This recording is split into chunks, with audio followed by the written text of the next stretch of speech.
Hey Sammy Joe, I'm so excited to work with you and review your run for you.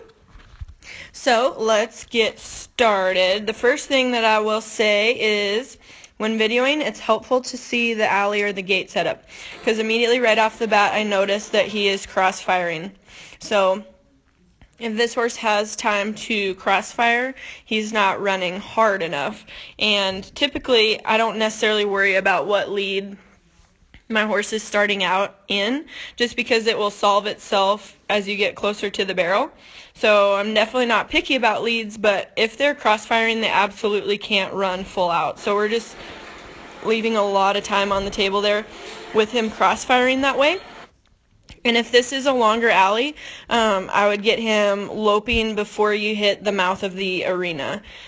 And so normally they won't unless they're kind of confused on the cues or they're turning the wrong way. So get a good start plenty ways back and see if you can't get him into at least a consistent lead.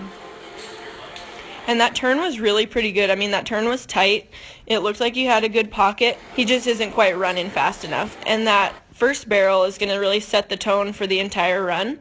So if we don't have enough speed going into the first barrel, it's really hard for them to gain speed going to the second, because it's almost like he's coming to not a standstill, but if that's all the faster he's running, he's not going to accelerate much more than that to the second because it is such a short little run over there. And right here, just watch your body posture because you can see kind of how you're really leaning out. So your body is parallel with that line. If I'm good at drawing a line, get it through the center of you. There you go.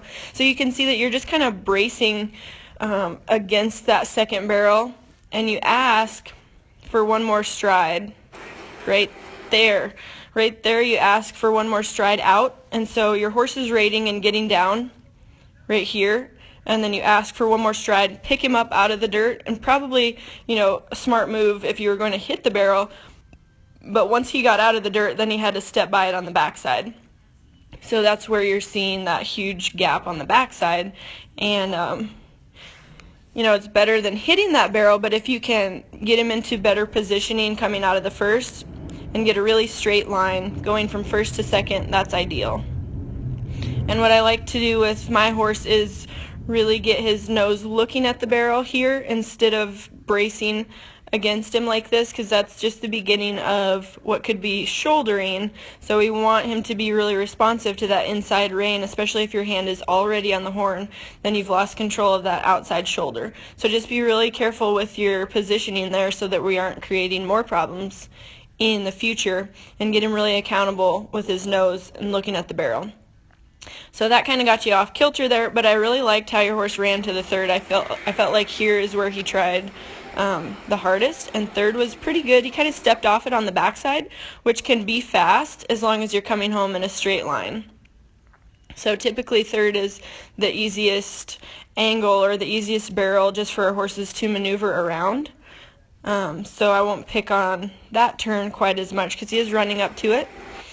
And just as far as your hands go, if you wanted to help him out with that hand on the horn there, I would just put it up on the rein for a couple strides and keep him really accountable right exactly where you want him to go.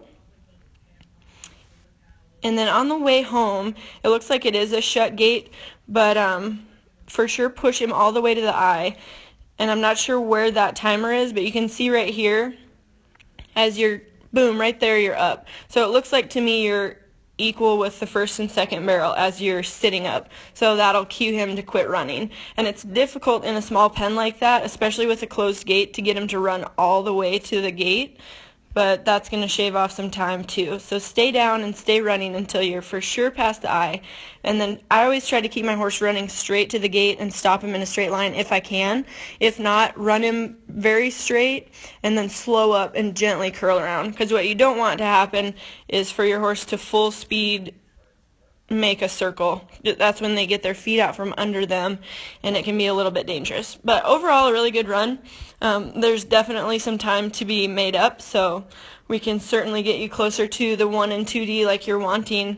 Good luck in the future, and please let me know how this horse progresses. I'm really excited for you guys. Good job.